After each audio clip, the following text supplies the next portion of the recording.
Sir आदमी हो या कोई शेयर, जब तक वो गिरता नहीं है ना, उसकी ताकत का पता नहीं चलता। जैसे किसी आदमी का भाग्य हमेशा उसको ऊपर की ओर नहीं ले जा सकता, जिंदगी उठाती है गिराती है, उसी तरीके से भैया शेयर मार्केट में भी खेल चलता है। शेयर मार्केट में भी कोई शेयर अगर ऊपर है तो वो कल को गिरेगा जरूर, वेट करो, गिरने दो उसको। और इन्वेस्टमेंट का समय वही होता है जब शेयर गिरे।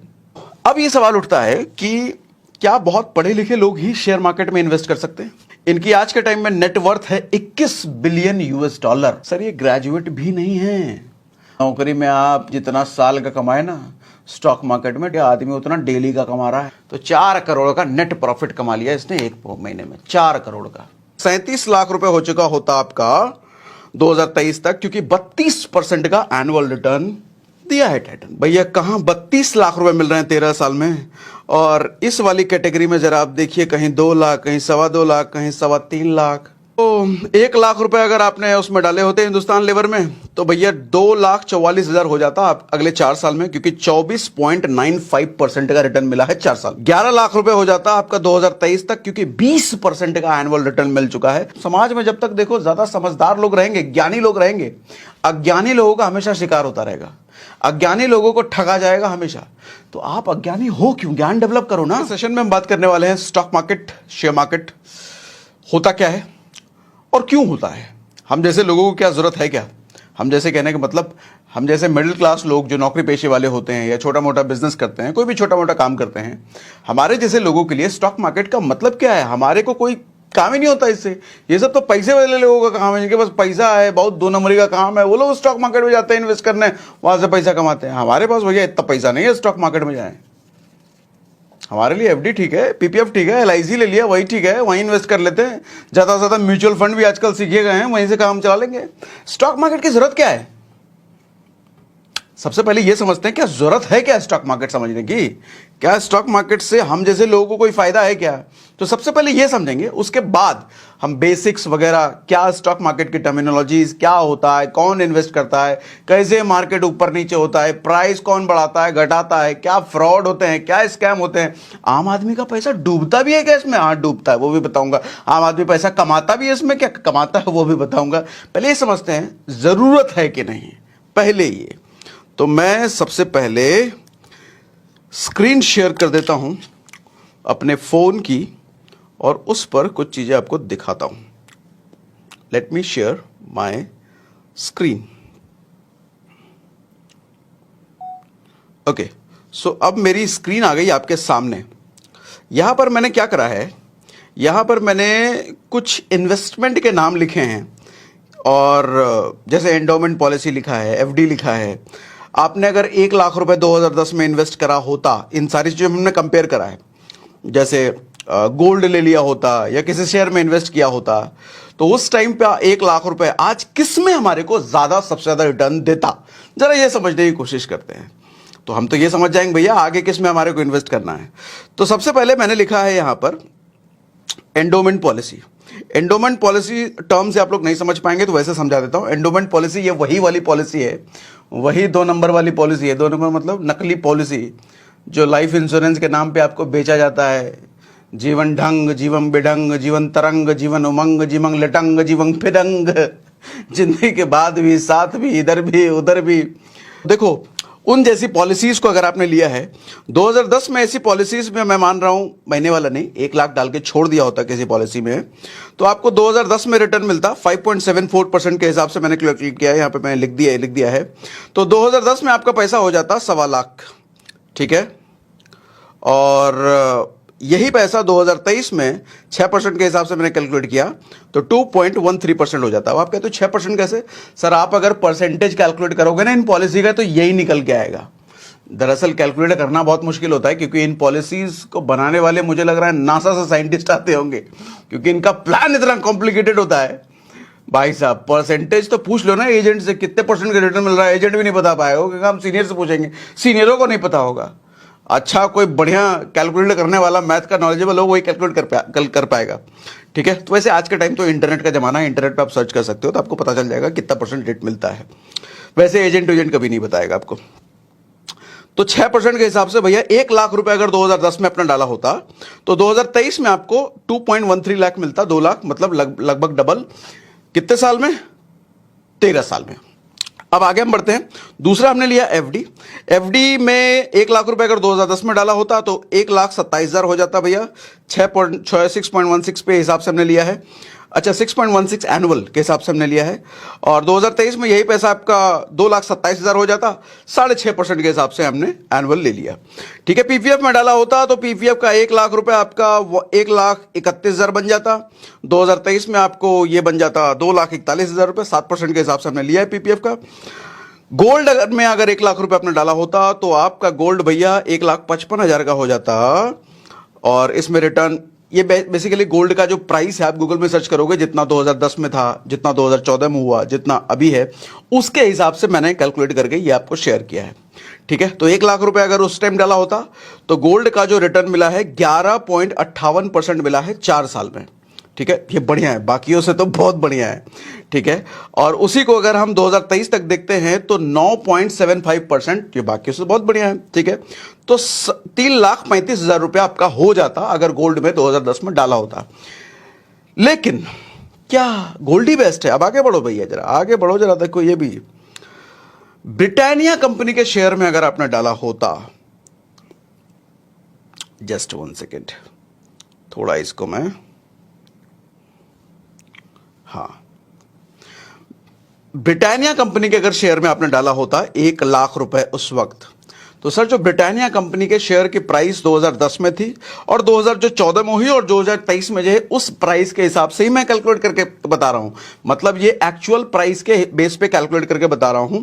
जो ब्रिटानिया की प्राइस बढ़ी है सर 4 साल में 28% एनुअल ग्रोथ के हिसाब से बढ़ी है, जिसका मतलब 4 साल में ही आपका पैसा हो जाता 2,70,000 और 2023 तक ये बन जाता 28 लाख। और 28% के हिसाब से ग्रोथ मिली है। 28%, ये 28.5%, 28.25%, इतना हो सकता है, लेकिन इतना ही है। ये कैलकुलेट आप भी कर सकते हो। जस्ट गूगल में लिखो ब्रिटानिया शेयर प्राइस और उसमें 2010 का देख लेना, 2014 का देख लेना, अभी का देख लेना, तो आपको 28 लाख रुपए बन जाता भैया 2023 में। बाकियों में कहां 2.5 लाख, कहां 3 लाख, कहां 2.25 लाख बन रहा था, यहां 28 लाख। अच्छा, क्या सिर्फ ब्रिटानिया शेयर? एक और शेयर ले लेते हैं। अच्छा, ब्रिटानिया मैंने क्यों लिया कि ब्रिटानिया बिस्किट, हर घर की जरूरत, हर घर में बिस्किट खाया जाता है, तो मैंने देखा कि भैया आसपास की जरूरत वाला शेयर कौन सा है, तो सबसे पहले घर में बिस्किट निकल के आया सुबह सुबह चाय के साथ जो जाता है। दूसरा, चाय वाह हो गया, नहा धो करके बाहर निकलोगे ना, गाड़ी चाहिए, 2 व्हीलर चाहिए, कुछ भी चाहिए तो पहिया लगेगा, उसमें टायर लगेगा ना। एमआरएफ टायर मैंने ले लिया। एमआरएफ टायर के शेयर में अगर आपने 1 लाख रुपए डाला होता भैया तो आपका 3,18,000 हो जाता। 33% के हिसाब से 16 लाख रुपए हो जाता। 2023 में 23% के हिसाब से रिटर्न मिला है। एमआरएफ शेयर का प्राइस अगेन आप चेक कर सकते हो, इसी लिहाज से बड़ा है, 16 लाख रुपए। इसी तरीके से अब जरा आगे पीछे जा रहे हो तो काम बहुत कर लिए, अब तो महीना का एंड में सैलरी भी तो आएगा। एचडीएफसी बैंक ले लिया हमने। एचडीएफसी बैंक के शेयर में अगर आपने 1 लाख रुपए डाला होता तो आपका ये 2 लाख रुपए बन जाता, क्योंकि जो रिटर्न मिला है 4 साल में 18.21% का मिला है। और यही आप अगर 2023 में निकालते तो 9,9 लाख रुपए आपको मिलता। 19% का एनुअल रिटर्न मिला है भैया। हिंदुस्तान यूनिलीवर भी लिख लेते हैं। हिंदुस्तान यूनिलीवर नहीं जानते तो बता दूं, आपके घर में साबुन, शैम्पू, सरफ, टिकिया, ये सब जो आता है ना, आपके घर में बेसिक नीड की ये सब जो सामान है उसमें 80% सामान ब्रांड आप देखोगे हिंदुस्तान यूनिलीवर ही बनाती है। ठीक है, आपको पता भी नहीं होगा। आपका जो टूथपेस्ट है वो कोलगेट, पेप्सोडेंट, पीछे हिंदुस्तान यूनिलीवर। एग्जैक्टली मुझे याद नहीं है, कोलगेट भी पेप्सोडेंट भी दोनों बनाती है क्या, ये दोनों में से कोई एक, वो मुझे याद नहीं, लेकिन पेप्सोडेंट का मैक्सिमम ब्रांड आपको इसी का मिलेगा, सॉरी टूथपेस्ट का। तो 1 लाख रुपए अगर आपने उसमें डाले होते हिंदुस्तान लीवर में तो भैया 2,44,000 हो जाता आप अगले 4 साल में, क्योंकि 24.95% का रिटर्न मिला है 4 साल में। 11 लाख रुपए हो जाता आपका 2023 तक, क्योंकि 20% का एनुअल रिटर्न मिल चुका है। टोटल जब निकाला गया तो 20% का एनुअल रिटर्न मिला। इसी तरीके से अब सैलरी वैलरी मिल रहा है, बेसिक नीड्स भी आपने देख लिए।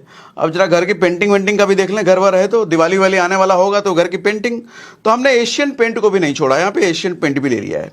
एशियन पेंट के शेयर में अगर 1 लाख डाला होता तो भैया 2.7 लाख 2 लाख 79,000 रुपये हो जाता आपका पैसा, क्योंकि 29% का एनुअल रिटर्न मिला 4 साल में। और जब हमने 13 साल में देखा 2023 तक, तो 17 लाख रुपए हो जाता 24% के एनुअल हिसाब से। अब हमने टाइटन का भी देख लिया, घड़ी वड़ी। टाइटन में अगर 1 लाख रुपए डाला होता तो भैया, तो आपका पैसा 3 लाख रुपए हो चुका होता, और 37 लाख रुपए हो चुका होता आपका 2023 तक, क्योंकि 32% का एनुअल रिटर्न दिया है टाइटन ने। भैया कहां 32 लाख रुपए मिल रहे हैं 13 साल में। और इस वाली कैटेगरी में जरा आप देखिए, कहीं 2 लाख, कहीं 2.25 लाख, कहीं 3.25 लाख। अच्छा, और चलो देखो, ऊपर एक चीज मैंने लिखी है, 96.5% जितने भी लोग इन्वेस्ट करते हैं इंडिया में, 96.5% लोग इधर इन्वेस्ट करते हैं, और सिर्फ 3.5% लोग इधर इन्वेस्ट करते हैं भैया, इन सब डिपार्टमेंट में सिर्फ 3.5%। और यूएस में 50% से ऊपर का आंकड़ा है जो स्टॉक मार्केट में लोग इन्वेस्ट करते हैं। अब मुझे आप बताइए, क्या आपको स्टॉक मार्केट, शेयर मार्केट समझने की जरूरत है कि नहीं है? अच्छा, एक और बात, एक डिस्क्लेमर दे देता हूं। ये जो मैंने ग्रोथ दिखाई है ना स्टॉक मार्केट में कंपनियों की, ये ग्रोथ हर कंपनी की ऐसी नहीं होती है। ये मैंने टॉप परफॉर्मिंग शेयर्स लिए हैं, ठीक है। अब यही तो समझना है कि भैया कौन सा शेयर अच्छा परफॉर्म करेगा, कौन सी कंपनी अच्छी परफॉर्म करेगी जहां हम पैसा डालें। हर किसी ऐसे थोड़ी किसी में भी डाल दें तो शेयर मार्केट से हर आदमी पैसा कमा लेता। फिर यही तो सीखने की बात है, यही तो समझने की बात है। इसीलिए तो कहते हैं शेयर मार्केट सीखने की जरूरत है। ये नहीं कहते कि शेयर मार्केट में घुस जाओ, पैसा डाल दो, पहले सीखो तब घुसो, ठीक है।